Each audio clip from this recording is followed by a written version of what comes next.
Bonjour l'Afrique, bonjour le monde, bonjour le Congo. Mboto na bino bandeko nyonso bolingaka mobanga pemba momo il est grand pharaon. Lona yesu oetalisa bino. Na yebana na besoin oyate mais compte tenu ya ba makambo yokaki na ba discussion usaki na ba master. Habité master pour la direct o yebisa bandeko. O to moni tension comme mingi. Émotion comme makasi. Tu as risqué de perdre pour le yenge venir côté. Bande ko to mouye bagaroti. Tout ça ba émotion na biso tout chongo mupanzi. Tout la réalité. Tout ça ba réaliste. Et tout ça bena sentiment. Na zo répondre bande ko na Afrique du Sud. Bande ko na ya Benin na Mali, ba Congolais ko za na Afrique du Sud, ya Benin na Mali. Mais précisément des Sud-Africains, bande ko za na Afrique du Sud. Ko to bengi ba patriote engagé. Bande ko na to distinguer na bino par rapport à makambu ya ko tali ba date. Bien sûr, honneur na ngai ou invité ngai na siège na bino noya aux na Congo. Mais il faut comprendre le moment bozani. Calendrier auto c'est la calendrier moya lokuta ya faux calendrier. Parce que depuis mukile zala mukili, surtout plutôt calculer place mukile banda. Na lelo mukile ko sala jamais 2020 ans. Pour mukile banda kala. Mais lelo mukili balobi que non tout dans 2020 ans. Calendrier wana eza banani. Ou eza ko déterminer mukili na 2020 ans. Na tangi calendrier ba indien ba komi na 5019 ans. Na calendrier hindou ba na 5019 ans. Na calendrier ya ba arabe ba komi déjà na ba 8000 et quelques ans.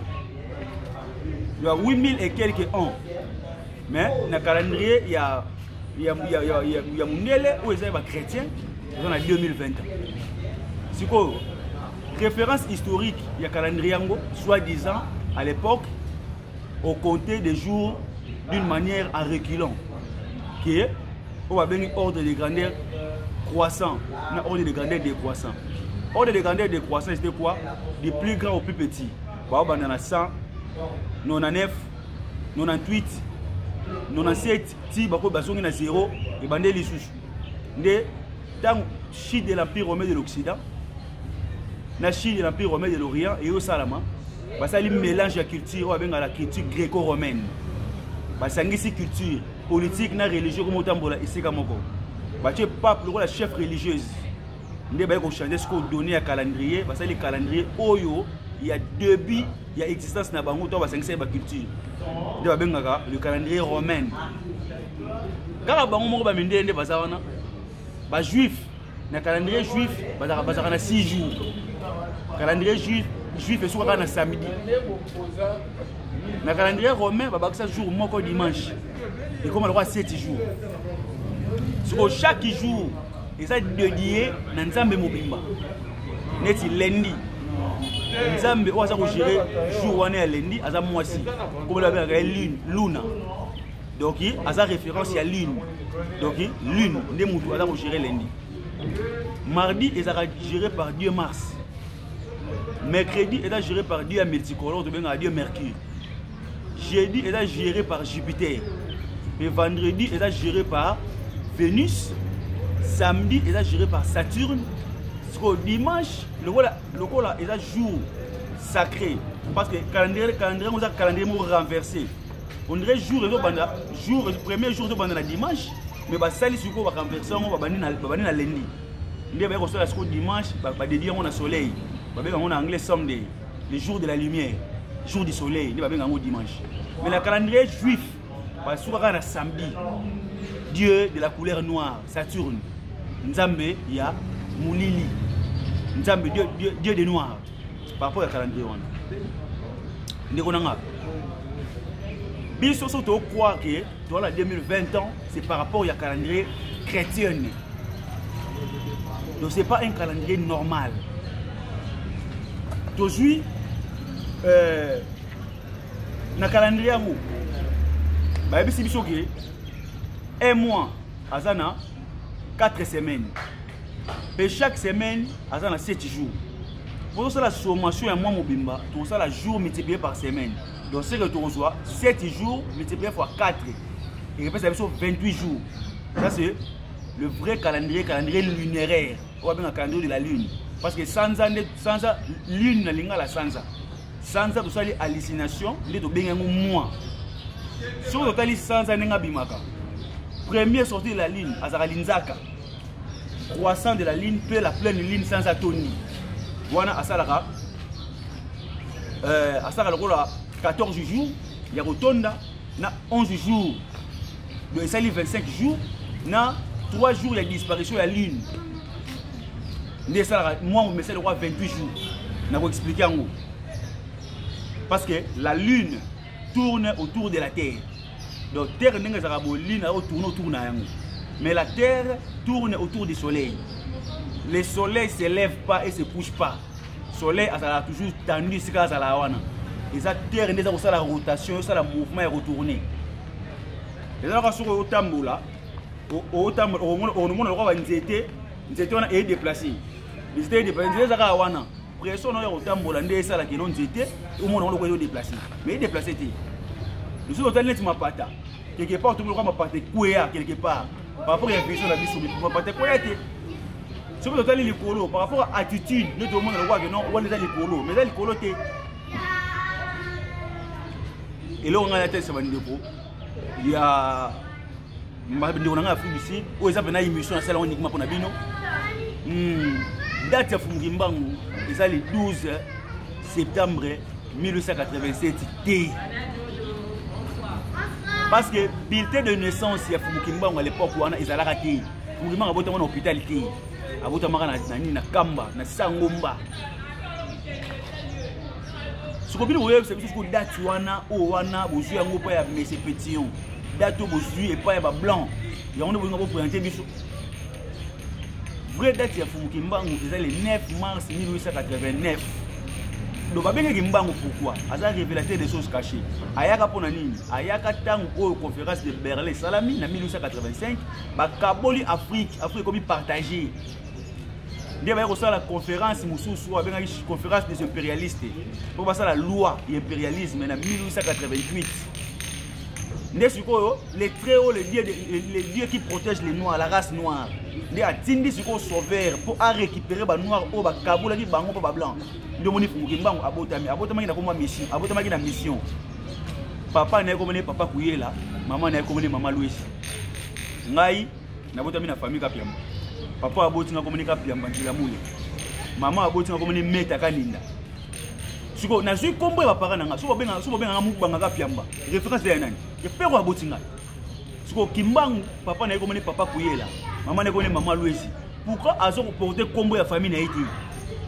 Apporter combo ya Kimbangu. Donc azu combo te ya amour ya parents na e. Azu combo o eutaki o salaki eutaki na monde spirituel. Oza ko désigner musala aye ko sala. Parce que combo ezali identité ya mutu. Combo ezali même esprit au mutu a porter. Ya wana combo na ye. Parce que la chose qui n'a pas les noms n'existe pas. Soki moi na botami te ba pesa ke combo te. Ba pesa moi na combo ka soki abotami. Akomi ko exister. De ba pesa ko combo no boy. Combo wana nde eza ko porter existence na ye. Donc en dehors ya combo wana aza une existence sous te. Il faut faire très attention avec des noms. Pour que ça bana comme pesa pour un sentiment pour combo za ko sonner ki toko ndio so pesa mo non. Il faut y avoir sens ya combo au moins notre porter. Oui. Parce que ya monde ça là yi.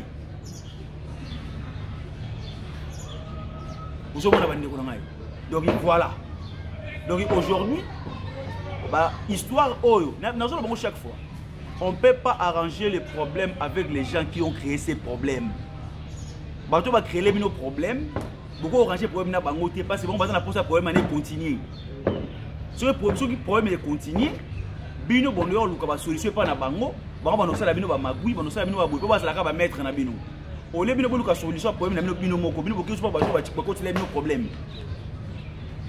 Vous avez il y a un lobby qui non, la chose la plus belle du monde, le plus merveilleux, c'est l'intelligence. Il faut avoir raisonné. Il faut se poser la question. Même Nzambi, il faut se poser la question. Parce que c'est notre Père. Tout ça, on a le droit de poser des questions. Parce que on doit lui poser des questions parce que c'est lui notre père créateur. Parce que c'est un été tout exister. Il a fait exister Bissou. C'est quand parent na Bissou. Tant que tout le monde a simbaté, pour poser des questions. On doit commencer maintenant à causer, à dialoguer avec lui, avec Dieu. Parce que c'est notre père. Nous ne sommes pas ses esclaves. Nous ne sommes pas ces simples créatures. Mais nous sommes ses enfants.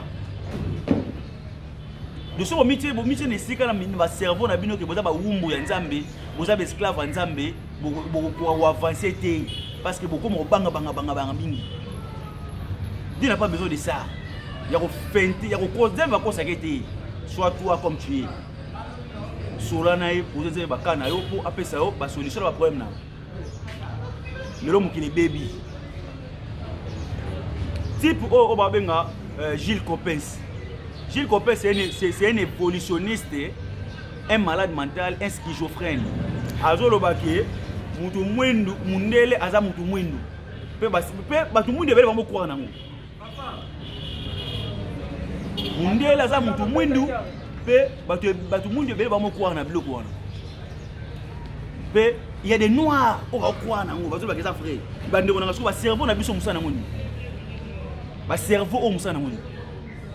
Oh mukili imita qui mundela utaki en Afrique après ba luka nomade ba déplacaka ba kendaka kolandela ba temps ebele ba milliards ya bane ba kuta na climat moko boye oza différent na sika ba utaki et comme ko changer bango ba se métamorphoser pour les métamorphose bolongwe na cheveux crépus cheveux na bino comme défrisé bolongwe na ba nez camise ba zolo na bino comme milai.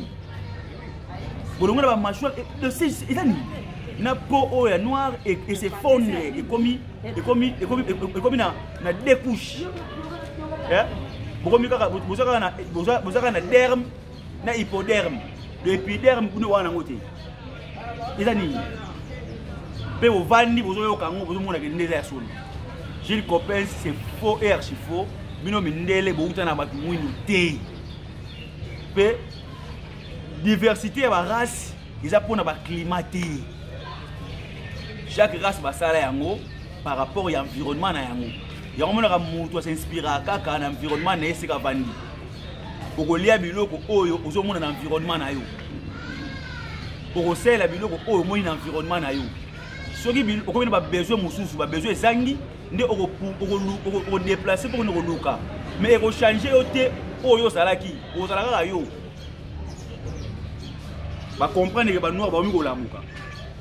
Ba comprendre que ba noir ba comme éveiller, ba ba ça comme mouvement de la récupération. On va bien un mouvement de récupération.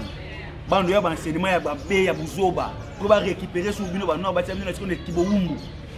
Ndeko, il faut étudier ce qu'on appelle la loi de la nature. Ba Rose Christian ba tanga hermétisme et logos. On va bien les principes de la création. Initiateur idéal ya Rose Roi, c'est Hiram de Tyr. Pardon, c'est Christian Rosen Crétez. Christian Rosen Crétez, c'est un élève qui a été en Égypte, dans l'école, il y a Osiris. Il y a ordre maçonnique, ordre magique de la Rose Roi. Batang Saranine, mystique, oyo, mystique, comme nous avons dit, il y a mystique, il y a mystique, c'est des choses cachées. Il faut décoder dans la nature, on va faire Alexandre Voltaire, pile, volt. Il y a combien de volts? Donc Alexandre Voltaire, alors que non, l'occultisme c'est l'étude. Il y a que décoder secret à monde. Au sala oyo, nzamba ko sala, bino ko sala ngo. Alexandre Voltaire. Azora idéana wapi, azora ngopa ya auto bengi Sekenrata. Sekenrata a sa première pharaon banda ba culte solaire. Dans pharaon Kenato aye avec na époque pharaon Kenato sou aye ko bimbisa sou yango asali yango sou na monde mbasela on peut ba propagande. De lelo pharaon Akhenaton a sa référence ya culte monothéiste qui est l'église qu'un seul lié dont sa puissance réagit à travers le soleil. Nous avons déclaré officiellement et imposé en Afrique Mobimba. C'était Pharaon Akhenaton. yango les ala bongo tilé donc makambo belé histoire ça kili sala boye zongisa boye mais surtout aussi bagarre to tiango to comme ça eyule soyez bomaye eyule soyez bomaye to perdre on va récupérer sur biso donc faut to tia mutu na biso ne fonctionne ça la stratégie on va la stratégie du combat to muna nengeni to sala nengeni to yebi da adversaire na biso babi le combat devient le plus facile quand vous connaissez l'adversaire tu vois adversaire là to yebi sur la stratégie de la nengeni soyez bomaye pe il faut battre oyo baza éveillé ba soutenir ba ndeko na bango oyo baza éveillé tout le monde la diversité na kati ya makambo tout ça la biso kaka bino susu ba ndeko na ngai susu bino ka bata free ici oyo za bene biso na osala ni bino nga na sele mission dans le but que non l'abolition de toutes les frontières coloniales bino bo tomboki bo fingi nga bo bengi o bo bengi bo lobi ke bo bomanga mukolo ya Congo pona lobby to abolir ba frontières coloniales nazo so adresser na bino mabe na ngeza wapi siko nangai na bino banano bata ba sorcier ba ligue Afrique développée c'est vous êtes des sorciers inconscients bo c'est le sentiment loyenge eyule zoye bomaye ya boko mtina niveau ya koloba kele te to ko bomayo moko ya Congo kapiamba yo to salo bo to songiso bo. Moi je n'ai jamais été Moulouba. Je porte le nom Moulouba parce que ordre divin il dit que ngai na bota ma famille ya Balouba mais je suis un Congolais. Je suis un Africain parce que pas et pas na ngai mambo etali qui tribu na yebi amuti. Non on la Congo puis on l'Afrique. Ce que bino bozo ba tribaliste, bozo ba sentimentaliste, bozo vivre dans ba sentiment pe na ba émotion. Et on y voit le combat, il est dans le Kende, il est dans le combat, nous sommes les combattants, les radicaux, et pour les autres, vous combattez sur quoi? Et but, c'est comment la mise en ligne. Moi, je combats pour l'unité africaine. Voilà pourquoi nous avons dit qu'il faut abolir la frontière coloniale, parce que dans le Congo, tous les peuples, il y a comment, on va se rappeler la République centrafricaine. Na Congo toza na ba mushi o bazaka na Zambie bazaka pe na Tanzanie na Congo toza na ba zombo o bazaka na Angola na Congo toza na ba yombe ba bazaka pe na Congo Brazzaville toza na ba ndeko banani ba Hutu baza na Congo ba Hutu baza na Rwanda frontière coloniale ne esali ki Hutu akoma diviser. Mais Hutu, il y a Congo, na Hutu a Rwanda, so ba kutani ba loba munoka mboka moko. Mais ce qu'on dit comme si on a pour étranger ou étranger, et ça frontière coloniale. Donc ngani na zaboué na ke Bénin, na étranger. Non, na étranger. Na za venant parce que na Hutu quelque part na yé na za na d'Afrique. Non, c'est l'étranger ngeni. So elo ka bongo ndelo lo bino bo melangai. Elo wana. Soki ba Rwandais bazali kosala biso guerre. Rwanda est intoxiqué, c'est l'Amérique qui est derrière tout ça. Dans le banc combien de fois? Il y a un pays en Afrique où il y a un minduki. Aussi il y a un message pour lui que Afrique d'ici. Afrique d'ici minduki gana où il y a un salaire. Ils sont sud-africains, bas Zulu bas salaire. Tout ça va blanc, bas au bas ici na bango minduki kuna. Combien de fois peut-être sur embargo et sur armes? Congo. Toi na guerre na Rwanda mais babi kino bino bo so minduki te ba otekela ba Rwanda minduki. Siko muto oteka munduki, aotekela ennemi no munduki po ya kobundisa yo. Siko muto abongo na ennemi oso ya kobundisa. Na muto azo kotekela ennemi munduki po ennemi ya kobundisa. Nani bala les plus dangereux et les plus mauvais. Oteka munduki. Oteka munduki. Tout ça la munduki te. Musa kabila tango yake abino fo basala abengisi ba savant coréen. To no sala munduki. Musa abi basala nini izine ya mutu ko vewe to mosa na baka musa suka gya Muse Kabila akufa le 16 janvier Musa kufi Marengo Abi président Brazzaville akufa na nini le 16 janvier peka Marengo akufa na ndaku na ye Moussé ne pas faire un dagounaï. Pourquoi pas baliwa moi qui n'est pas parce que Maré avant de télémer la impérialiste, Moussé va télémer l'impérialiste. Si vous voulez pas traître ou à trahir les noirs, ou à travailler pour l'intérêt de Mindele, pour la gloire na ende Mindele va donc komisaï. Ano matanga yi, ano betaka li sonaï. Est-ce que vous m'avez betali sur la lumum? Vous m'avez betali sur la Kwamekou. Vous m'avez betali sur la Samora Machel. Vous m'avez betali sur le ya Sekou Touré. Vous m'avez betali sur la Thomas Sankara. Thomas Sankara il est humilié. Un président de la République au Bakundé sa tombeau. Un président de la République Bakundé. Donc il t'a dit Bakundé Thomas Sankara. T'as dit humilié. La Libye était le pays africain le plus riche de l'Afrique. Libye. C'est le pays le plus riche d'Afrique. Aujourd'hui, Libye est sous. Quand on compte les pays les plus puissants et les plus forts, les plus riches de l'Afrique, c'était la Libye d'abord. Maintenant, Libye. Le Libye est sous. Le Mumba, à la pressé, à son indépendance dans l'Oenge, à son indépendance avant. Soudan du Nord, Soudan du Sud, au Kabolango. Soudan du Sud, à son indépendance en 2011. Si le lot 2020, et ça, il y a combien d'années? Depuis l'indépendance. 9 ans. Soudan a vraiment les bandicats. Le soir que Soudan d'ici, le coup de la guerre est à chaque jour. Dans l'indépendance en 2011. Bakabola Soudan est parti. Soudan du Nord, Soudan du Sud, il faut faire la tête des Africains, le niveau baisse tous les jours. Donc, nous avons la mouka, tellement que vous avez le verre, vous avez des mailles. Vous avez continuer à continuer sur maille. Maille comme au soupana. Vous avez ça. Tellement que vous êtes soi-disant maille. Maille, vous avez le côté. Ce côté, vous avez maille, vous avez un salaire rien. Vous avez un maille, les mots boé. Et comme ce qu'on a soupana. Comme on soupana, comme on dérange, comme on s'est la bousouba. Il faut pas formater les Africains. Pas formater les surtout les Congolais. Pas sopa bousouba, bochana moutou. Pas côté, bien sûr, bilo kasika. Ou bien maille. Il y a solo.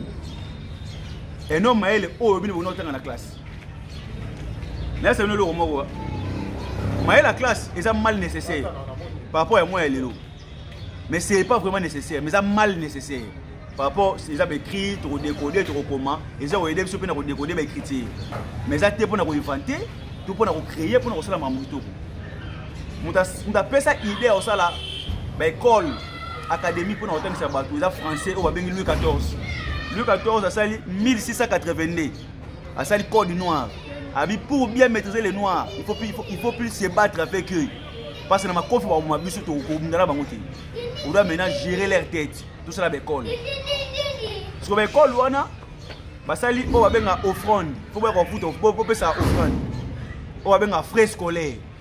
Frais scolaires, c'est quoi offrande nous on peut ça na maïle au Minerve on peut ça bino parce que Minerval et aussi na combo ya nzambe moko romain Minerve dieu de l'intelligence.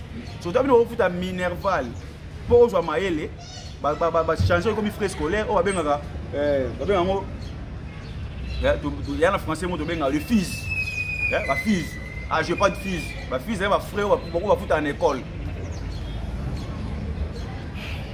Si vous Minerve, mais elle n'est pas sabine. Là, depuis de notre temps, Mondele, et comme ça, ils sont orgueilleux, arrogants. Mouton le bar français mini. À ce moment, le français était au niveau n'a été, mais pas ça noir. Si vous français le bar, au moment le niveau n'a été, il y a un fou français. Pour le bar français, on a les gars qui ont eu une classe, on a fait bâtisse pour la académique belé. Si on a les bons moments dans le bar français, ma casse, mais c'est un fou, ça inutile à ce que nous avons français. Les Français vont considérer comme un être inutile, parce que c'est un fou. Mais il parle français, il y a que ça n'a pas, c'est sa langue, et ça n'a pas gêné naïe, à Botaminango. Yo so oza complexé devant fou wana. Okuta il bosa fou, il y a mondele, à ce que français ma casse, ça n'a pas besoin. Tu t'es complexé devant un fou. Parce qu'il parle français plus que toi. On passe ton mot complexe. Et comment on m'a mis sur un complexe. Complexe d'infériorité et le complexe de supériorité. Tous les deux complexes, tout le monde doit avoir. Nous avons un diplôme belé, comme un master.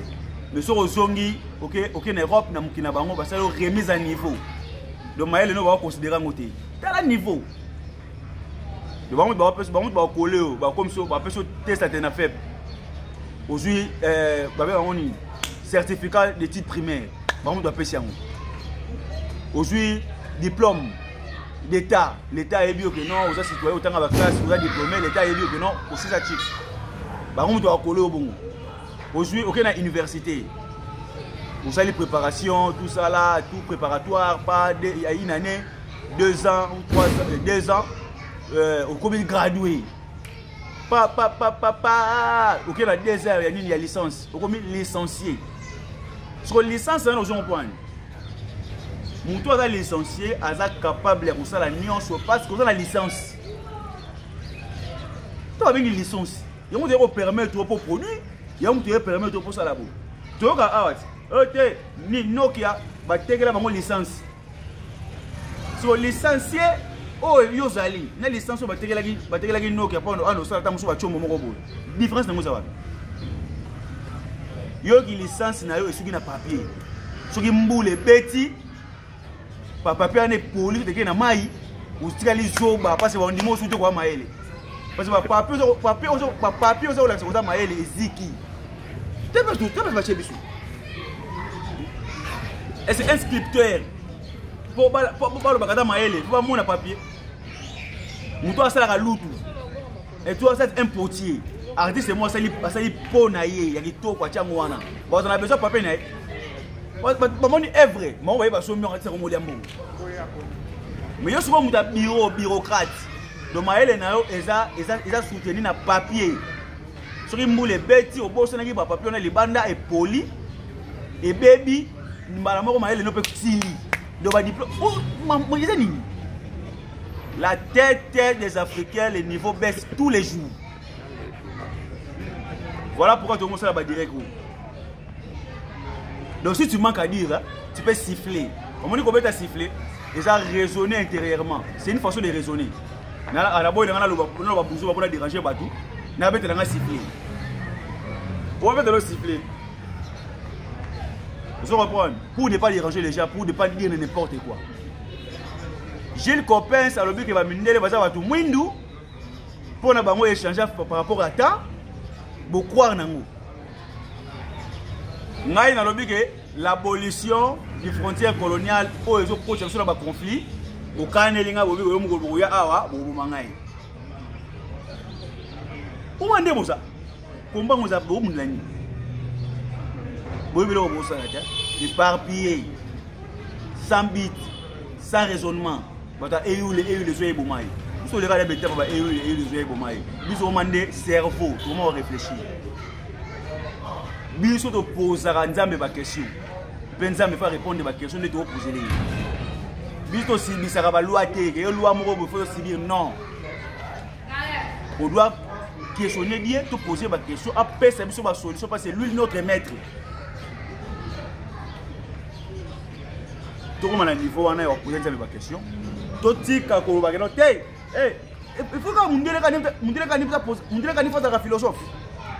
Mon Dieu faut qu'il raisonne. Mon Dieu faut l'obaka. Le but c'est l'obaka. Le haut noir est l'obaka et ça a mouru. Le noir est dans l'amour pour l'obaka.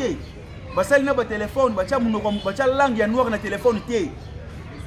On a paramétré téléphone, on a lingala. Bana bano luka lingala na kata téléphone wa mona ngoti. Les hommes là français, anglais, suède, nini, na mona langa ba arabe, na mona langa ba indien, na bona lukata bambara. Ezata na langa ba malien. Ezati. Na bona lukata ki baoulé. Ezata na langa ba ivoirien. Na bani ko luka ba langa na biso ba africain na tika lo mona ngoti. Mais c'est que nous ne sommes pas considérés. Ba tie biso la kata loko na ba ngoti. Pour tout comme considérer, on doit faire quelque chose. Alors, quelque chose de ça là, tout ce qui est Eyoulé, Zoye Boumaye, il y a un peu de Eyoulé, Zoye Boumaye, tout le monde qui a bloqué Batalo, il y a Mouzoba. Combat, ils ont combat moko, ils ont blague.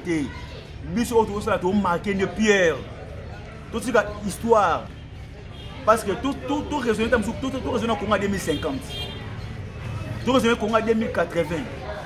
tout ça qu'on a 2100 biso ba tona ba âge to na ngo lelo oyo ba 2050 oza ba to ba na ba 55 ans ba 60 ans ba 2050 ba odaye ba oza sous vivante ba kufa parce que âge na bango comme dia na ba kufa donc tozala ata ba nyokoli biso lelo liwa naturel ezalaka oyo e bloquer bango naturellement ba odaye. So, nous on doit se préparer, signer, se préparer et signer. Tout se préparer plutôt sangan. Voilà net au moins tout long. Moi na wa botami, to so qu'on a calendrier. Moi na wa botami le 29 février. Parce que na calendrier va diable oh le 29 février sont après 4 ans. Le on a 2020 boy. Le 29 février sont en 2024.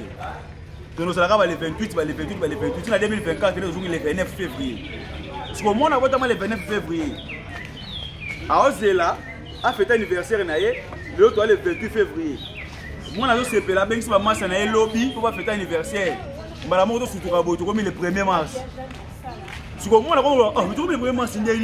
On a fêté l'anniversaire. Papa, il a dit, tu remets en mars. Parce que moi, on a fait pour date où il y a beau temps, on va sauter jour. Nous avons le calendrier piégé. Le calendrier va sorcier.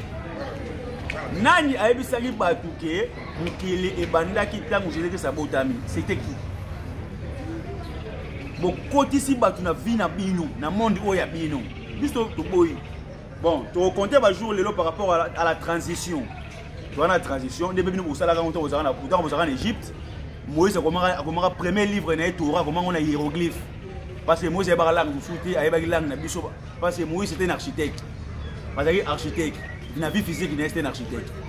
Donc, il y a un Oloba qui est égyptien, langue autolobenga Wolof. Comme on a au Sénégal, comme on a Mali, comme on a au Soudan, et au Burkina Faso. Et ça, donc, Égypte, pays où côté Wana. Bokaboli Afrique, comme si on est belé, sur 15, sur 14 Afrique, l'Afrique australe, l'Afrique de l'Ouest, l'Afrique subsaharienne, l'Afrique saharienne, l'Afrique du Nord, Carabino doit passer au Combo, et ça y a bino.